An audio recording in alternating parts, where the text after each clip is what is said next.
ఆయన good morning. ఈ రోజైతే ఎర్లీ మార్నింగ్ లేచి మనమైతే ఎన్టీఆర్ మార్కెట్ కి అయితే వెళ్ళిపోయామని. టమాటా రేట్ అయితే కొద్దిగా అయితే డౌన్ అవుతుందని, ఎండలు ముదిరినాయి కాబట్టి అప్పుడే టమాటా అయితే వైట్ అయితే వచ్చేస్తుందన్న. మొత్తం అయితే ఎండకు కాయడం వల్ల అదైతే వైట్ అయితే అవుతుందన్న. దాని వల్ల అయితే రేట్ అయితే అమాంతం అయితే తగ్గిపోతుందన్న రోజు రోజుకైతే. ఇంకా ఇది ఇలా అయితే మనం కాదని ముందుకైతే వెళ్ళిపోయామన్న. సొరకాయ అయితే 10 రూపాయలు అయితే వేస్తానడన్న, కానీ మనకైతే బండి మీద నడవదని ఇదైతే వేయలేదు.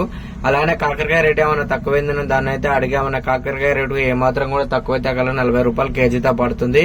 అలానే మనమైతే ఇంకా ముందుకైతే వెళ్తుంటే క్యారెట్ అయితే కనిపించింది. క్యారెట్ అడిగితే 20 రూపాయలు కేసిన బస్సు వేస్తే ఒక 12 రూపాయలు 14 రూపాయలు అయితే పడతాడు. కానీ మనకైతే అంత బస్సు వేసి అంత కెపాసిటీ లేదు కాబట్టి మనం అయితే ఏం అడగకుండా ముందుకైతే వెళ్ళిపోయామన్నా.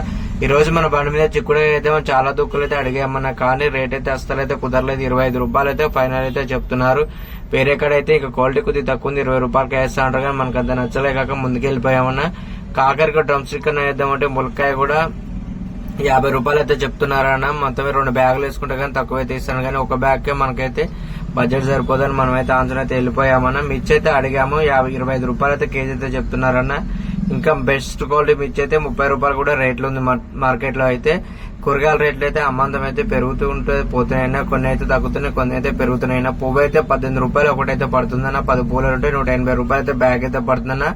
ఇలా అయితే మన వల్ల కాదు, కానీ డైరెక్ట్ అయితే బాడసింగార మార్కెట్, ఫ్రూట్ మార్కెట్ కి అయితే వెళ్ళిపోయామన్నా. మనం ఈ రోజు అయితే అక్కడ పుచ్చకాయ అయితే ఒక 300 కేజీలు అయితే కొన్నా అన్న. కేజీ 10 రూపాయల చొప్పున అయితే కొన్నాం. ఈ రోజు అయితే మొత్తం అయితే సరుకు అయితే ఈ విధంగా వేసి అయితే బండ్లకు అయితే బండి అయితే నీట్ గా అయితే పెట్టేసా అన్న. మొత్తం అయితే 100కు 3 అయితే బోర్డు అయితే చేసి అయితే అమ్ముతున్నా. ఈ రోజు అయితే ఆల్రెడీ ఇంటికాడ మనం అయితే ఒక 400 రూపాయలు గిరాకీ అయితే చేసామన్నా.